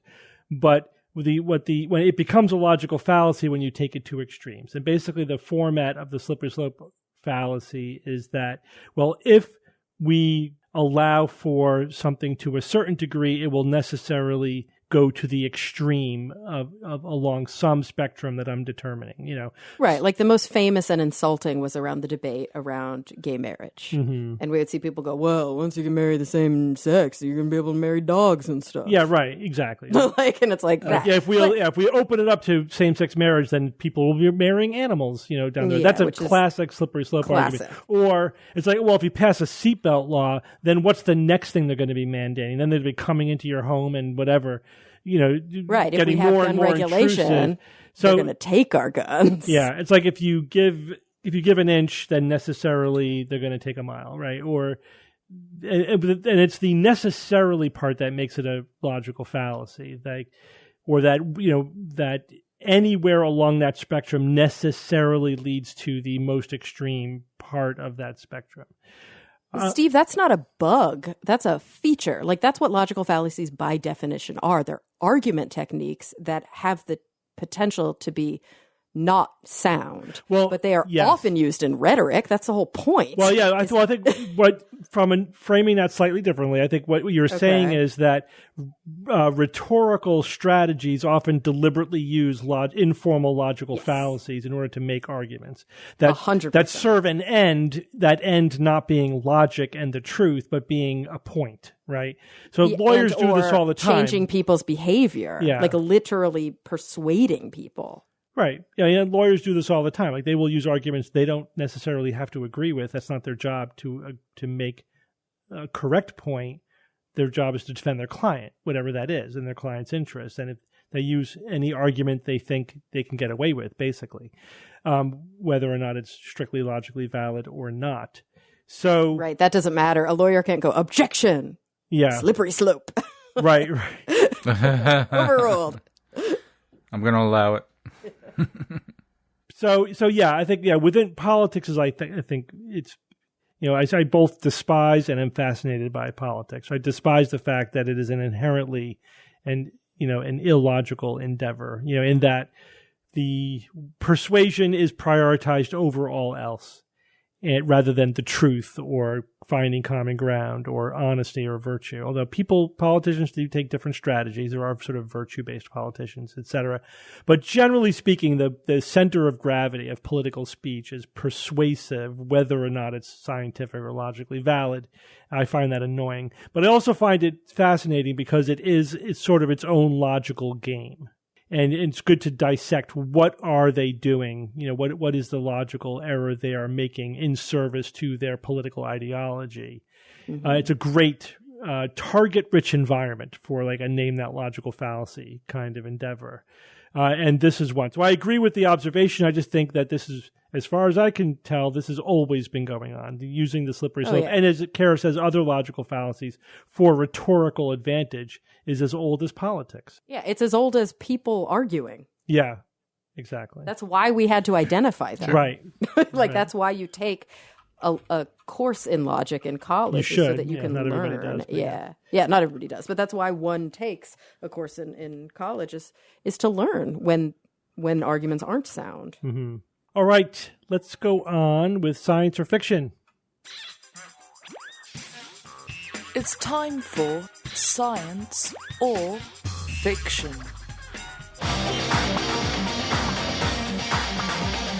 Each week, I come up with 3 science news items or facts, 2 real and 1 fake, and I challenge my panel of skeptics to sniff out the fake.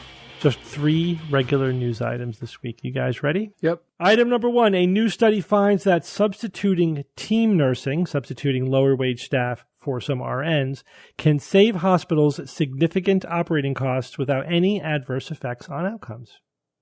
Item number 2, researchers find that pet dogs trained on soundboards are able to recognize and respond appropriately to spoken words, even if produced by a soundboard or someone who is not their owner, without any nonverbal cues.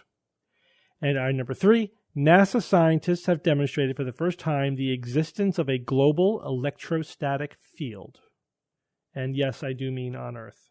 Jay, go first. A new study finds that substituting team nursing, substituting lower wage staff for some RNs, that's a registered nurse, saves hospitals significant operating costs without any adverse effects on outcomes. So you're saying taking an LVN out and putting an RN in her place, for example? No, worse than that. The opposite.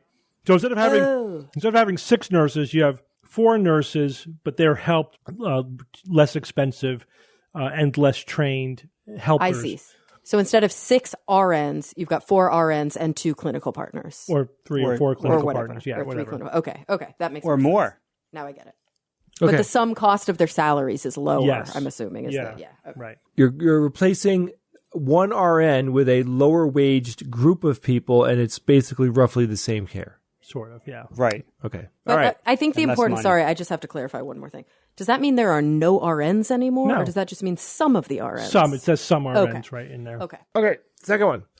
These researchers found that pet dogs trained on soundboards are able to recognize and respond appropriately to spoken words, even if produced by a soundboard or someone who is not their owner, without any nonverbal cues. All right, so I've seen video of this, and I question it because, they're showing you the dog like stepping on these buttons on the floor, like these bigger buttons, and it can communicate via these sounds that the buttons make. But you're saying that this one is a soundboard where the dogs can respond appropriately to spoken words, even if produced by the soundboard. It's like the opposite. Like the soundboard is telling them to do something, Steve, and they're responding to it? It's the dog responding to the soundboard, not the dog operating the soundboard. Yeah. Gotcha. Okay. Basically, the point of that is to eliminate the nonverbal cues. Exactly. I mean, my gut is telling me that the nonverbal cues are important. I mean, my dog is always looking at my face. And I notice my dog looks at my hands a lot. So that one's a maybe for me. The last one, NASA scientists have demonstrated for the first time the existence of a global electrostatic field. Oh, boy. That's where supervillains come from. Okay. Well, only the Shocker and Static Boy. Static Boy. Yeah, Magneto hates it. Leave my balloons alone. All right. I think that's possible. A global electrostatic field. That's interesting and possible, I think. Something about the nonverbal cues with the dog is rubbing me the wrong way. I'm going to say that one's a fiction. Okay, Evan. Registered nurses, RNs, right? Can save hospitals significant operating costs. Steve, you got my... These are my OR shoes. Oh, are they? Anybody Rushmore. remember that? Rushmore. I love Wes Anderson films. They're great. But in any case, this one, I don't know. So what? We're talking about substituting. RNs have specific skills, right? So if you're going to have the team nursing, you kind of, I don't know, does that somehow dilute the skill sets that an RN would otherwise bring somehow? Would that have it without any adverse effects or outcomes? That's pretty, oh boy, without any. I don't know. That one's tricky. But the dog one as well is tricky as well. There's a lot going on here in this because it's about the soundboards, okay? Even if produced by a soundboard or someone else who's not their owner without any nonverbal cues. So, whoa. We're thinking of the Clever Hans example maybe here, which is how, the sort of the famous example in history about animals taking, cues, verbal, subtle cues from their, trainers or whomever. So that came to mind. But this would mean this goes around it. Dogs are incredible, and they're learning so much more about the capabilities and the brains of dogs and what they comprehend and what they understand and what they feel. This would be an amazing discovery for an already amazing species of animal. And then the last one about the first time ever for the global electrostatic field. This doesn't have to do with like the harmonics of the Earth, right? That whole 384 megahertz thing. I don't think it has to do with that, right? Which a lot of nonsense and garbage products are all based on, like wristwatches and in harmony with the Earth and stuff. I hope has nothing to do with that. I don't think so. These are tough. I think the nurses one, though, I think of the three of these is going to be the one that's the fiction, because without any adverse effects on outcomes, that's absolute. And I just don't know if that's the case. So I think that one's the fiction. Okay, Bob. All right, the global electrostatic field. That's possible. That one's not really rubbing me the wrong way like the other two. The nurse one, I could make sense of that in my mind because the RNs have a range of skills. Some are very dependent on education, others less so. I would think that offloading some of the easier tasks to unqualified RNs, if you will, could potentially allow the RNs to focus on the important and more technical tasks and offloading the easier tasks to the less experienced people. I could see how that would make sense. It seems possible, but it depends. If the hospital's busy and you're down a qualified RN, then that would be a drawback for sure. No matter how many non-RNs you have. And the dog one, I could see that as well. I don't think nonverbal cues are absolutely critical. I mean, I think if you train a dog with the nonverbal cues in a specific setting, that they would become used to that as well. And I think they're smart enough to go just by the audible component, and regardless of any nonverbal impact. So I could see that. Nothing's like any red sirens are going off for either of these. So, but I got to pick one of the yes, other. Yes, you do. I'll go with the nurse. Okay. Fiction. All right, Kara. So I don't know on the global electrostatic field, but everybody else said that they think it's science. So, and I trust your global electrostatic field knowledge more than my own. So I'm going to say that one's science. I'm going to pick the nurses as the fiction for this reason. Number one, I have friends I have a friend who trained her dog to retrieve a bunch of different toys. And it's like impressive. And maybe there's a slight change in her tone when she says them, but really like, I think there's 15 different toys and her dog knows the name of them. She can say, get the fox. and it gets the fox out of the other room. And to me, that shows at least some ability to break down something about the phonemes and that it's not just tone. The RN one, I mean, think about a hospital. It's a well-oiled machine. Doesn't always work well-oiled, but that's the hope, right? And when I think about the hospital where I work, 1 RN per patient in the ICU, usually 1 RN per 4 patients in the quads on the floor. Making it so that it's 1 RN per 2 patients in the ICU with a few other clinical staff means that there are skills that are no longer present. And that worries me a lot. The gestalt there is that you can't add up 3 people who do something very specific and it'll equal 1 person who does something else that's very specific. We have specific jobs and titles for a reason.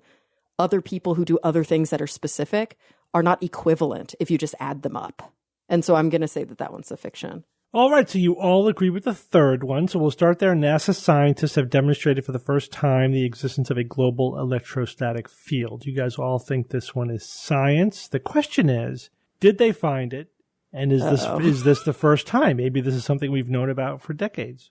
This one is science. This is science. First time. It is. So we thought maybe there might be one, but we had no evidence that there was a static electrostatic global field. And NASA was able to demonstrate it for the first time. The name of the study is Earth's Ambipolar Electrostatic Field and its role in ion escape to space.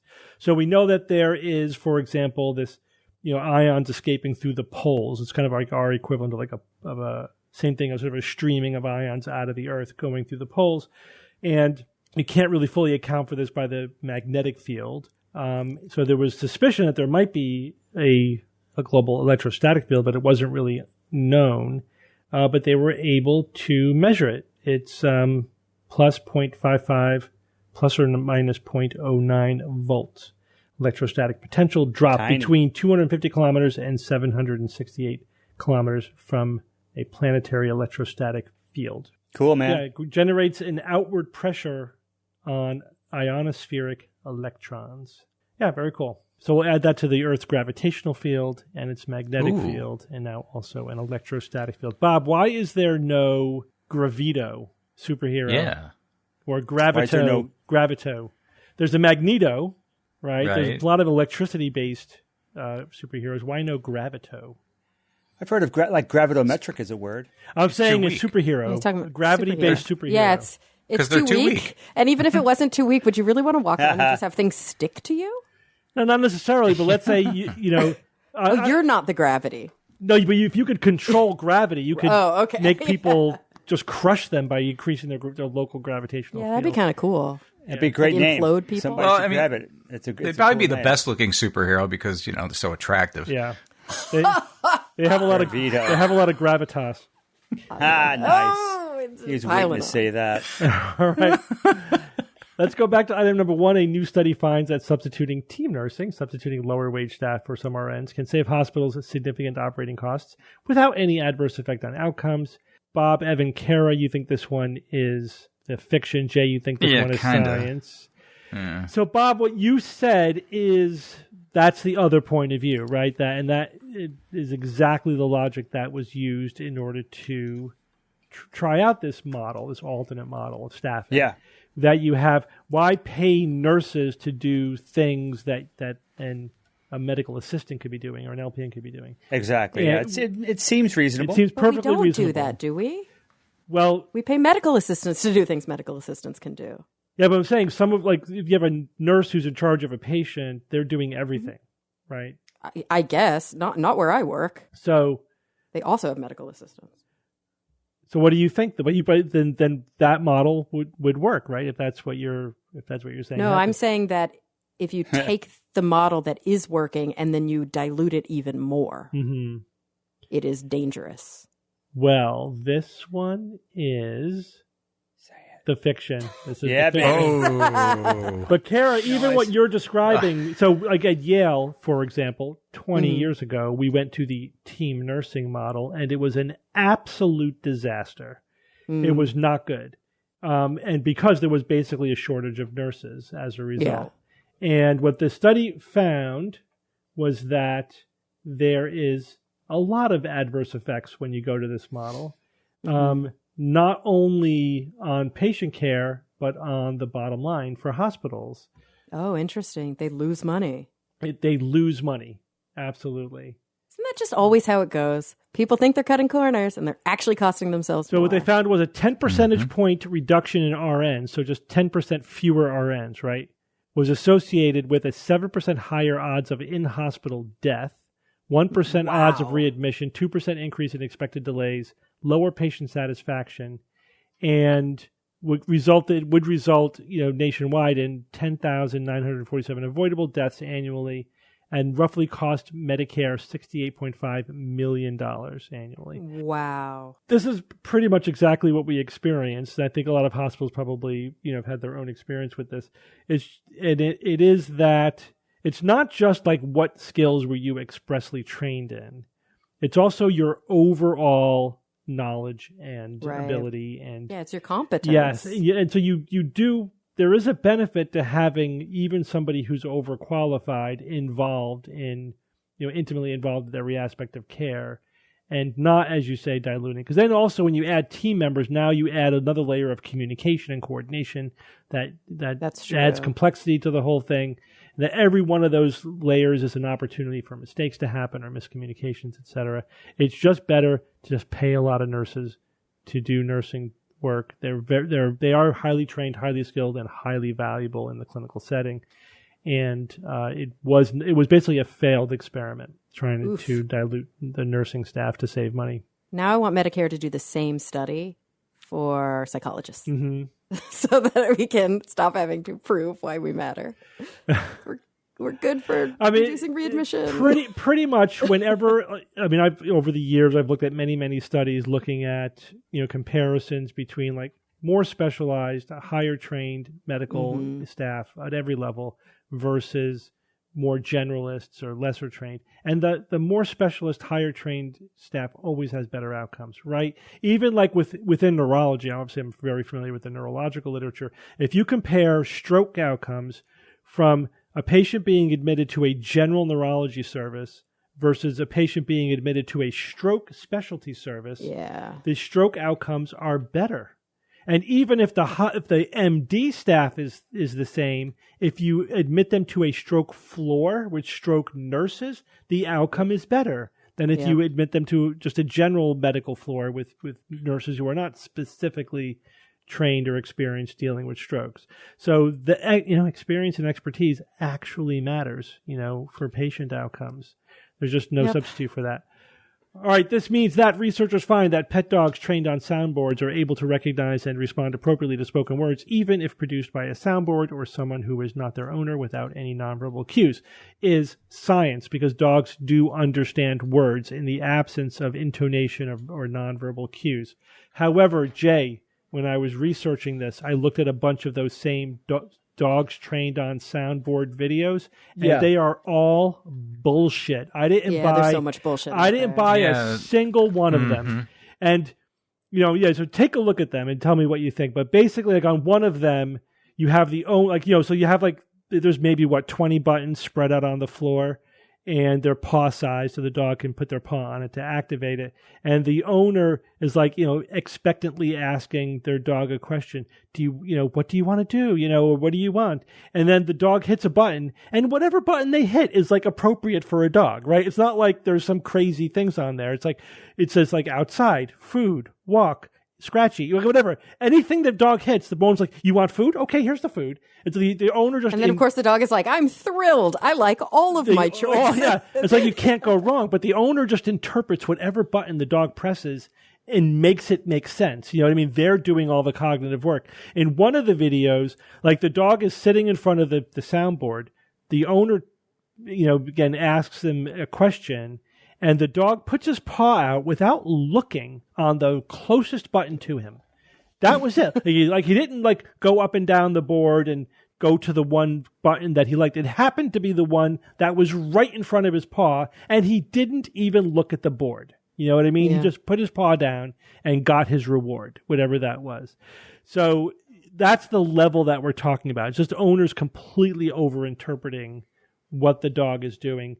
And I just didn't buy any of the videos that I saw. Even when and we're also like we're seeing selected videos, like we don't know like how long it takes for them to get that activity. Yeah, it's like a trick shot video. Yeah. Like I love trick shot videos on YouTube. Yeah, but you have no idea how many times that's they the failed. 77th try. Yeah, but even if that's not the case, like I think the dogs learn to engage in behavior which gets them rewards, and that includes putting their paws on these buttons. It doesn't mean that they're communicating to you, Oh, for sure. You could do the exact same, like the YouTube videos you're talking about. You could do those with a mouse. Yeah. You could do those with a chipmunk. Like you can train any animal to press a bar and get a reward. Right. Yeah. Right. Like it's lab animal 101. But there was no evidence in the videos I saw that there was any specificity to what the dogs were doing. No, and sometimes it literally is like a fortune cookie. Yeah. Like the buttons will say things like "Mom, sad, go," and it'll be like "Mom, sad, go." Mom is sad when she goes. Yeah, exactly. And it's like, wait a minute. What was happening. That was exactly what was happening. Yeah. They just anthropomorphize and interpret whatever buttons the dog hit in some way, and then the dog gets some reward.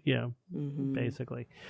And again, if there's more impressive performances out there, why aren't those the videos that are being uploaded to social media, right? You would think that this is like if there was a really impressive one out there that we would be seeing it, but what I was seeing was not convincing in the slightest. But having said that, I believe that dogs do understand words, even without intonation. I know it's hard anecdotally and it's, as a dog owner to really know, but we try to test it out. Like our dog knows the word walk. He just does. And if we say it even without addressing it to the dog or without any intonation, he reacts the same way basically. Yeah, I've seen that with a lot of friends where, especially with like herding dogs and really intelligent dogs that are very high energy, they'll have to be careful. Like, guys, do you want to go on a Yeah, right. They cannot say because they're like, oh, I don't want to freak out my dog. Exactly. That's the same thing. Like and we inadvertently trigger him sometimes. We're just talking and we mention the word and he gets all excited, like, oh crap, I said the word. Like we're not even trying to communicate with him. But yeah, and he is a herder. He's a very smart dog. Yeah, cute. Yeah. No, it's cute. But of course, then we could also use that. Like we know, like we can get him all excited just by saying, "Do you want to go for a walk?" And then he just goes crazy. It's fun. It's a lot of fun. But yeah, it's so easy to overinterpret what your dogs can understand and will communicate. Your dog, you love them. Yeah, absolutely. They're a reflection of you. I mean, they evolved to touch our heartstrings, absolutely. And the other thing is that they have, we talked before about the fact that dogs have a high neuronal density, and that they did evolve to be very in tune socially with their owners. That was their survival strategy, right? Was to make us care about them and feed them and, incorporate them into our lives and our villages and et cetera. And it worked. And so I do think that they are very, very sensitive to human social cues, human communication.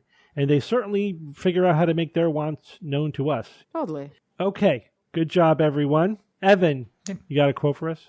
I do. This week's quote was suggested by a listener, Nicholas from Denmark, who says he's a big fan of the show, been listening to every new episode since first finding the podcast, although he doesn't say when he found the podcast, but in any case, thank you. And here is the quote. Sometimes scientists change their minds. New developments cause a rethink. If this bothers you, consider how much damage is being done to the world by people for whom new developments do not cause a rethink. Mm-hmm. Yep. And that was written by Terry Pratchett back in 2002. Wow. Wrote that. And my gosh, this could have been written yesterday. And it could have been written 1,000 years ago, too. 2,000 years ago. Yeah, this is a universal truth. Absolutely. I know it's always weird to me when people try to shame other people for changing their mind. Like you call it flip-flopping or whatever. Like it's a weird political derogatory. It's like, but yeah, new information came along and I changed my mind to accommodate new facts. What do you do? When you're confronted with new facts. But yeah, again, that gets back to like in politics, anything could be made into a positive or a negative, depending on what side it's on. Anything could be spun. Yeah. All right. Well, thank you all for joining me this week. You got it, Steve. Thanks, Steve. And until next week, this is your Skeptic's Guide to the Universe. Skeptic's Guide to the Universe is produced by SGU Productions. dedicated to promoting science and critical thinking. For more information, visit us at theskepticsguide.org. Send your questions to info@theskepticsguide.org. And if you would like to support the show and all the work that we do, go to patreon.com/skepticsguide and consider becoming a patron and becoming part of the SGU community. Our listeners and supporters are what make SGU possible.